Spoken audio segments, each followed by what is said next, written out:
So here's the story that no one saw coming. Canada just humiliated the United States on the global stage, and it wasn't China, it wasn't Russia, it was Canada. The polite neighbor Americans joke about the land of maple syrup and hockey teams. That very Canada just handed Washington what may go down as the most embarrassing trade defeat in modern American history, and there was no close call. Trump had promised the largest trade war North America had ever seen, claiming it would crush Canada within days.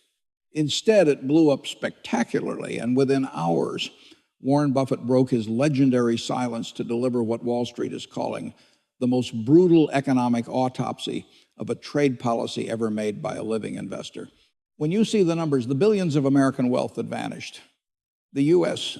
industry scrambling to survive, and how Canada is exploiting the leverage Trump accidentally gave them, you'll understand why economists left and right are calling this not just a mistake, but the single most catastrophic miscalculation in modern American trade. And here's the kicker. Canada saw it coming. They were prepared for over a year.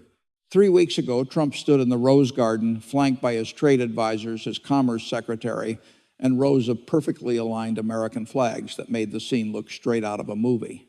Cameras rolled, the press pool was packed, and Trump announced the boldest, most aggressive tariff package ever aimed at a single allied nation in American history. 25% on steel and aluminum, 20% on lumber, 15% on dairy, agricultural goods, and auto parts, plus 10% on all other Canadian imports not already specified. Over $400 billion in goods were affected, making this the biggest tariff action against any country since the Smoot-Hawley Act. Trump delivered the announcement with confidence that dripped from every word.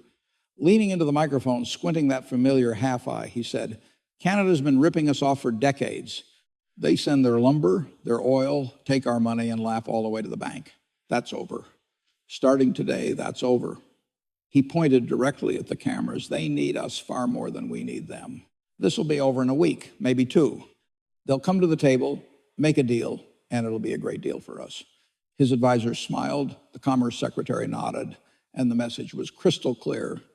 A negotiation between a giant and an ant, and the ant was about to get stepped on. Behind closed doors, the confidence was absolute. Officials present at Oval Office briefings said Trump's team had modeled what they called a capitulation timeline. They predicted Canada would resist for 72 hours, maybe a week, before economic pressure forced Ottawa to crawl back to negotiate on American terms. One senior advisor even said, "This is the easiest win we'll ever have. Canada has no cards to play." And on paper, it looked right. The U.S. economy is roughly 10 times the size of Canada's. About 75% of Canadian exports go to the United States. Canadian manufacturers, farmers, and energy producers depend on American demand the way a body depends on oxygen. Cut it off, and the theory went, Canada suffocates, panics, folds and signs whatever deal Trump puts in front of them. This wasn't just Trump's assumption. Nearly every economic analyst on both sides of the border agreed. Betting markets gave Canada virtually no chance of winning a sustained trade conflict. Editorial boards, think tanks, cable news panels all said the same thing. Canada had no leverage, no options, no choice but to negotiate quietly, compromise politely, and accept whatever terms the U.S. demanded. But this wasn't just about trade. There was a personal dimension, too. Trump and Canadian leaders had been on a collision course for months.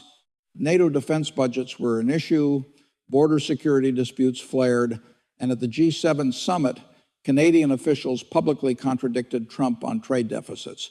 He called them dishonest and weak. This was personal.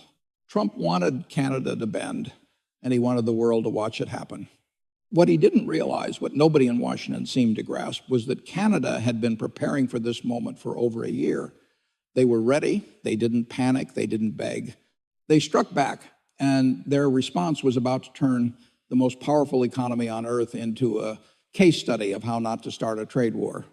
Within 72 hours of Trump's Rose Garden announcement, Ottawa unveiled a retaliatory tariff package so precise, so surgically targeted, that trade analysts across 3 continents called it the most strategically sophisticated response in modern trade history. Canada didn't just slap random tariffs on US goods like most countries do in disputes.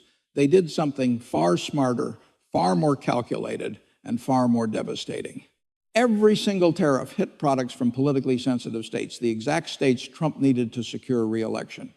Kentucky bourbon faced 25%, striking at Mitch McConnell's backyard, the state producing 95% of the world's bourbon and supporting over 20,000 jobs. Wisconsin dairy took a 20% hit, targeting a swing state Trump had won by fewer than 23,000 votes. Pennsylvania steel faced 30%, directly hitting the state that delivered him the presidency in 2016. Iowa and Nebraska saw 20% tariffs on corn, soybeans, and pork, Trump's core farming base. Florida orange juice, Tennessee whiskey, North Carolina furniture, Ohio manufacturing components, all chosen not for Canada's economic gain, but for their political impact on the Republican Party. This wasn't just economic retaliation, it was a political operation executed with surgical precision. And here's the part most Americans don't realize. Canada's most powerful leverage wasn't even in those retaliatory tariffs. It was energy. Canada supplies roughly 60% of US crude oil imports and half of its natural gas. Pipelines like Keystone, Enbridge Line 5, and the Trans-Canada Mainline aren't optional. They're essential arteries keeping Midwest refineries running, homes heated, and factories powered. When Canada signaled it could impose carefully calibrated export levies on energy shipments, not a full cutoff, just a tax that would raise costs per barrel by 8 to 12%, the entire trade war dynamic shifted in an instant. Oil futures spiked. West Texas Intermediate jumped over 6% in a single session, the largest one-day move in 3 years unrelated to war or disaster. U.S. refineries, particularly in Illinois, Indiana, and Ohio, warned the White House that switching away from Canadian crude would take billions of dollars in years of construction. The message was clear. You can survive without Canadian lumber, aluminum, or dairy prices go up, but the system endures. But without Canadian energy, not quickly, not cheaply, not without economic pain that would make tariffs on other goods look like rounding errors. And Canada had known this for years. They built their entire strategy around it. Trump assumed Canada had no options, publicly declared it, while Canada sat on the single most powerful leverage point in the relationship, America's dependence on Canadian energy. They used it at precisely the moment it would hurt the most. Trump saw a punching bag. Canada saw a chessboard. But even that wasn't the full story. While Trump was tweeting at 2 a.m. about trade deficits and holding rallies promising easy victories, Canadian trade officials were quietly securing escape routes. They traveled to Brussels, Tokyo, London, Canberra, and New Delhi, expanding participation in the Comprehensive and Progressive Agreement for Trans-Pacific Partnership, CPTPP, finalizing trade deals with the EU and the UK, and opening exploratory talks with India, South Korea, and Southeast Asia. By the time the tariffs landed, Canada had pre-negotiated alternative buyers for lumber, wheat, canola, and manufactured goods. Losing the U.S. market would hurt, but it wouldn't be fatal. They diversified before the crisis, not during it. And then Warren Buffett spoke at a Berkshire Hathaway shareholder event, asked about the Canadian trade situation. The 4-year-old billionaire delivered what would become a defining critique. Removing his glasses, cleaning them slowly with his tie, he said, trade wars are sold as strength. They're actually confessions of weakness. A country that has to threaten its neighbors to get a deal is a country that can't compete on its own merits. A leader who thinks tariffs are paid by the other country has failed economics at the most basic level imaginable. He emphasized that tariffs are paid by American importers, manufacturers, and consumers, not Canada. Every single dollar comes out of U.S. pockets. This isn't theory. It isn't partisan opinion. It's arithmetic. Buffett went further, revealing Berkshire Hathaway had already shifted capital away from sectors exposed to these risks. He concluded Canada played this perfectly. They were patient, strategic, and understood something the White House trade team missed. In economics, the one who needs the deal less always wins. Canada spent a year making sure they needed this deal less. That's preparation, that's competence. The tariffs were only the beginning of the damage. Within the first 2 weeks, the cascading effects became impossible to ignore, impossible to spin, and impossible to blame on anything other than the policy itself. Lumber prices shot up 22%, adding roughly $14,000 to the cost of building a new American home at a time when housing was already out of reach for millions of young families. Gas prices in the Midwest rose 31 cents per gallon in just 10 days, with analysts projecting increases of up to 70 cents per gallon as Canadian export levies took hold. Aluminum hit a 3-year high, driving costs up for beverage cans, aircraft components, wiring, and construction materials. Auto parts crossing the border multiple times during vehicle assembly now carried a 20% surcharge, instantly raising the average price of a new car in the U.S. by over $2,000 in a single month. Estimates from the Peterson Institute for International Economics showed that American households were now paying between $1,800 and $2,400 more per year directly due to these tariffs. Not Canadian households, American households. The trade war Trump started with Canada was actually a war on his own consumers, and they were losing badly. Industries hit hardest began pushing back almost immediately. Ford warned publicly that tariffs on Canadian auto parts would force price increases across its entire North American lineup, while also reviewing production schedules at 4 plants. General Motors imposed a hiring freeze at 3 Michigan facilities and delayed 2 new model launches. The National Association of Home Builders called the lumber tariffs a direct tax on the American dream, projecting that over 300,000 families could be priced out of homeownership in the coming year. Farmers were particularly hard hit. The American Farm Bureau Federation, representing rural voters and Trump's political base, reported over $2 billion in lost export contracts in just the first 3 weeks, with Iowa, Wisconsin, Nebraska, and the Dakotas taking the brunt. One Iowa soybean farmer, Dale Reinhardt, went viral after posting a video from his tractor showing stacks of canceled Canadian purchase orders. "I voted for the man," he said, voice shaking. "I believed him when he said this would help us. These tariffs aren't helping me. They're killing me."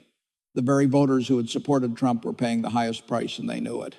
And history offered a stark warning. In 1930, the Smoot-Hawley Tariff Act imposed massive tariffs on over 20,000 imported goods to protect American industry at the start of the Great Depression. The result? Catastrophic.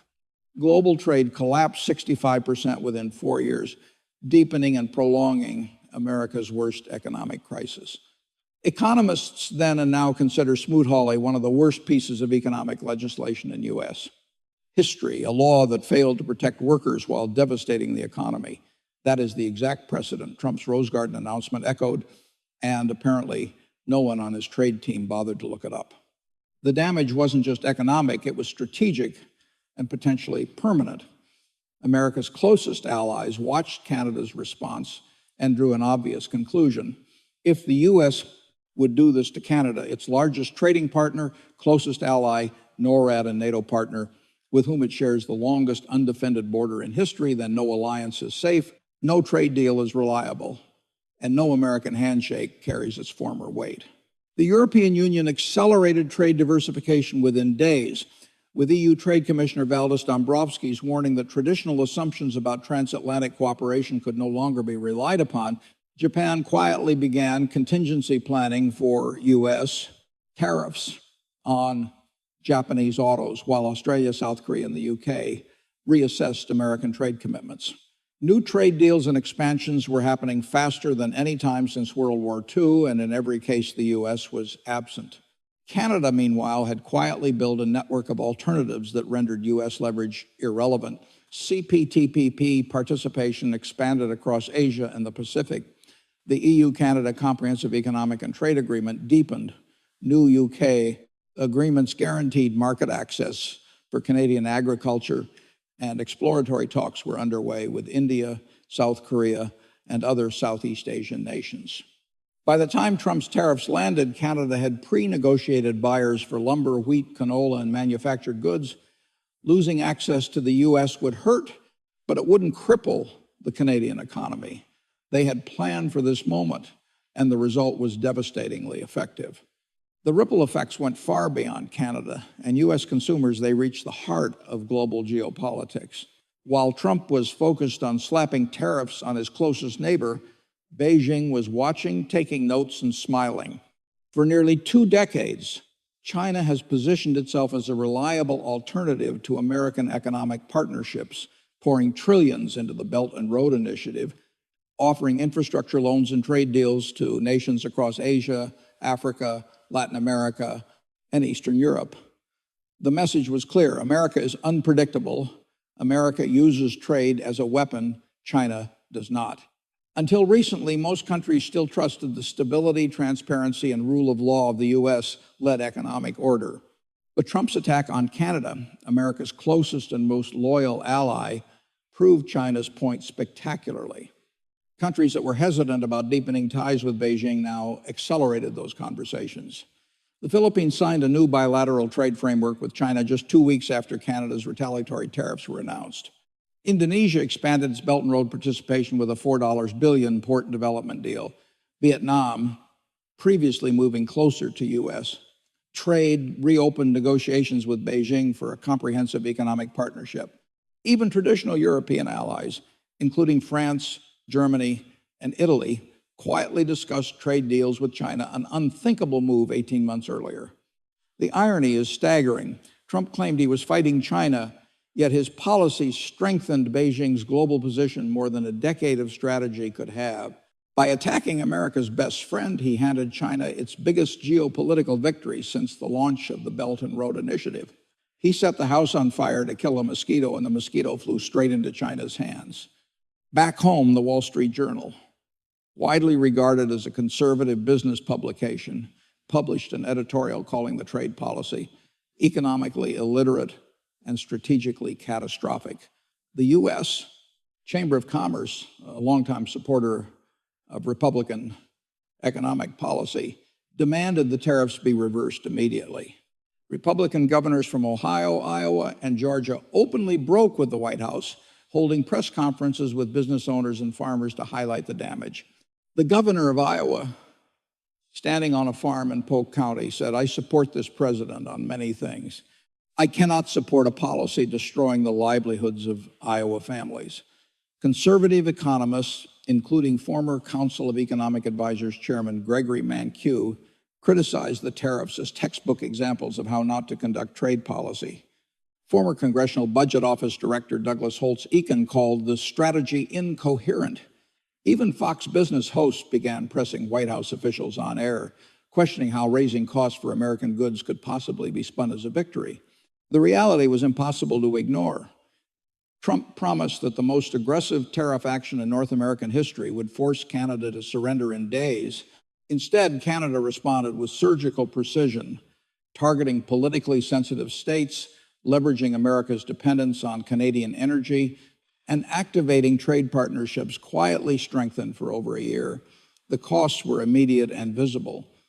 American consumers were paying more for fuel, food, homes, and cars.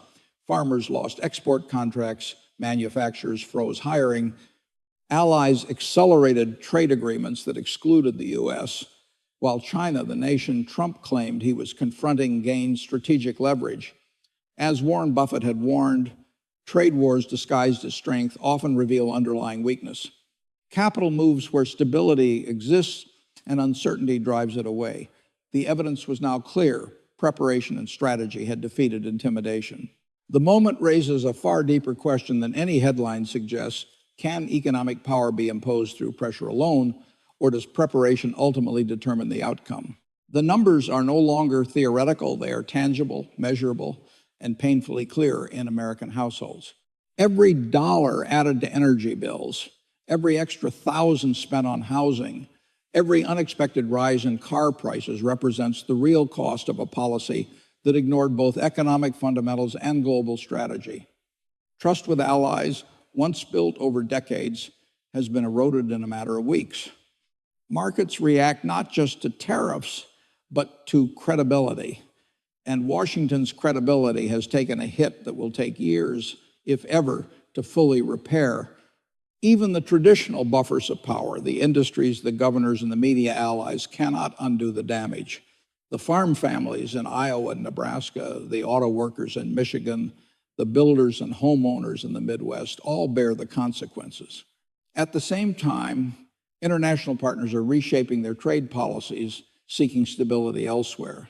The EU, Japan, Australia, South Korea, and the UK are quietly realigning supply chains and trade agreements, reducing dependence on an America that now appears unpredictable and unreliable. And while the U.S.